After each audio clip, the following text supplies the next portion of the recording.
Kua tau mai mātou ki te whanga whakamiharo rawa o Āwana. Ko te take, he aru I te titiara. So why don't you come meet the bros? Ai. We'll have a quick kōrero. Ai, tano oi. Popongi. Kia ora na, koro. Kia ora mā bai. Kia ora na, kia ora na. Kia ora na te take. He te kui a koe. Mei taki maata. Manea. E hari kua te ngāko a te whānau kua tai mai nei, ki te noho ki runga I te mautere o Rarotonga. E hari kua ana koutou, ki te Matau. Tēnei rā, me o mātou mahi, hika mō he GT. E atu te kupu GT. Titiara, ka piki ana mātou titiara. Titiara. Hoi anō, he ika nunui, he ika tino kaha. It's the sort of fish that will test yourself and test all of your gear. What's important for us is that we want to see one. We're going to kiss them, or Martin likes to hongi them, and then we're going to send them back on their merry way for another day. Ko te atu me nui, he mahi kaitiakitanga. Hoi anō ki te tiaki, ngā ika nunui a tēnei rā. So we actually want to catch one and show people what they look like. Kei a koe te tuakana. Mai rā, tapiri mai te mata. Atua mana ka ki roto pū I te ia, popongi mani ana mātou orongo mai, te mana te taki na metaki, te rawanga I te mātou anganga. Orongo mai te manuia, ma te ora. Orongo mai te aroa, ma te au, ki roto pū ia. Mātou te tamataura, I te takiri anga te mitua tāne, ma te au. Pore nei mātou te nā to mana ka. Amene. Amene. Tēnā koe te tuakana. After the karakia, which is something that we always do now, it's that like tangaroa, haramaiki konei. You know, help us out, babe. Help us hook up. Me and Martin, we were keen as. All we wanted to do was get out there and put some burley in. Brother Jeff had other ideas. We would normally do this on an outgoing tide with the wind going that way. My brothers, He just wanted to lay back, you know, and I think he said, oh, my sisters are out there putting whatever. so I did send my two sisters into the water. I said to them both, you guys set the burley up, you guys do what you need to do, and I'll come down when the fish are coming in.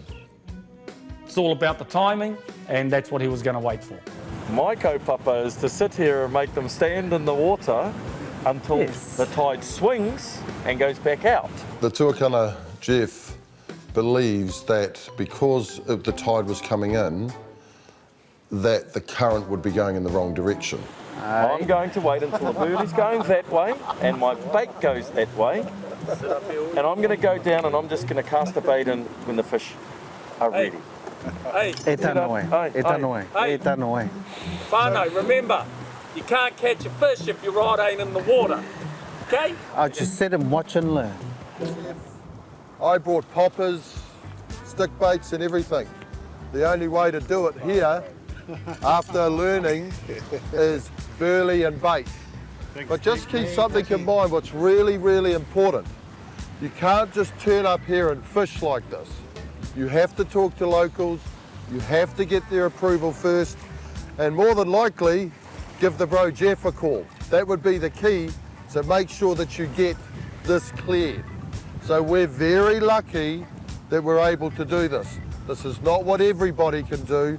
We're actually allowed to because we're connecting with the locals through our tuakana. And let's be very clear about that. You have to have the blessings of the people of the area to even go into these areas. You tick all of those boxes, you may have a shot at a titiara. And the best time to have that shot at a titiara is at midday, which is when the half-day charter boats come in, cut up their catch and feed the offcuts to the GTs. These things don't get predated on, they get fed, and they grow to this enormous size. Never for a moment, whānau, think that that makes them any less.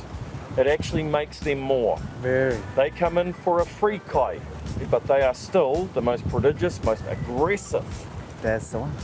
and just ika tino kaha that you are ever going to fight. But burley's the key and a bit of bait. That's how you catch these titiara. Totally. Nō ko nei, putai māua ko Daz ki te putu I te maunu. Aho ko te tekau mātahi, karaka ana ki te wā.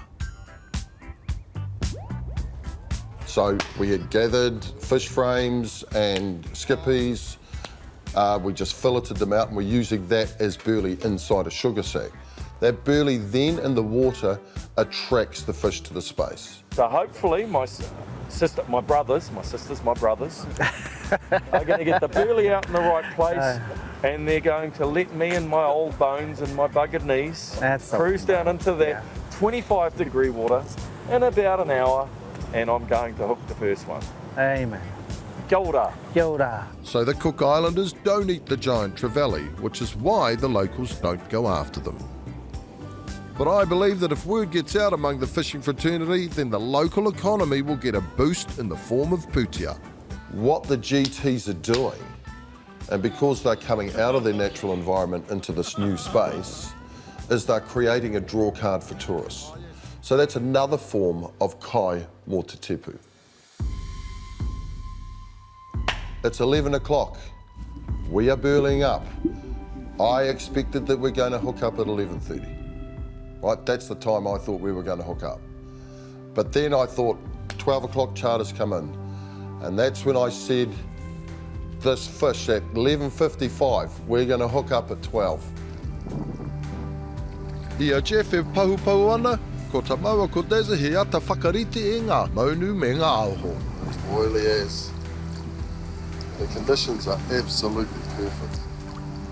Giant trevs are in Hawaii, they used to sacrifice them instead of humans. They held them at the highest esteem. The heaviest IGFA record for a giant trev is 72 kilos. I mean, I personally believe that they are the biggest GTs left in the world, and there's a reason for that. They have this thing called cicatera poisoning, which they catch off the reef fish they eat. So you can't eat them. If you get hit with cicatera poisoning, it will be very bad. If your immune system is not strong enough, you will die from it. The storms come in and break off coral on the reef. The reef fish therefore go, and because that's their favourite food, they nibble on all the freshly broken cicatera, and therein holds the cicatera poisoning. GT will be the last hunter to come through and take that. They have huge mouths, sharp, pointy teeth that are just made for destroying fish, birds, whatever they want. Is there fish we can still eat? There are. Where do we need to go? Yes, that's a good question, that one there. But then again, leave it to the locals. Yeah, aye. You would never eat them, and I certainly ain't going to eat one. Heed the advice from the locals. It's best to go that way. Tikato, Yeah. tikato. Jeff is sitting on the beach while Darren and I are humping out burley, standing in the water for the hour. And I knew he was just waiting for that bite time to come down and just hit his bait and do none of the mahi before then. He was just coming down to do that. Oh, make no mistakes. Everything was time appropriate. Half an hour passed, And I just waited an hour passed, and waited nothing was happening. and waited And just when it got to that point, until I was ready. Jeffrey decided to come out.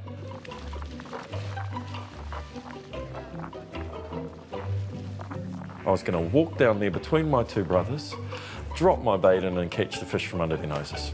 It was coming up to that time where we knew if it was going to happen, it's going to happen. And you wouldn't believe it, just after 12. Boom, hooked up. Yep. Jeffrey's on, Jeffrey's on.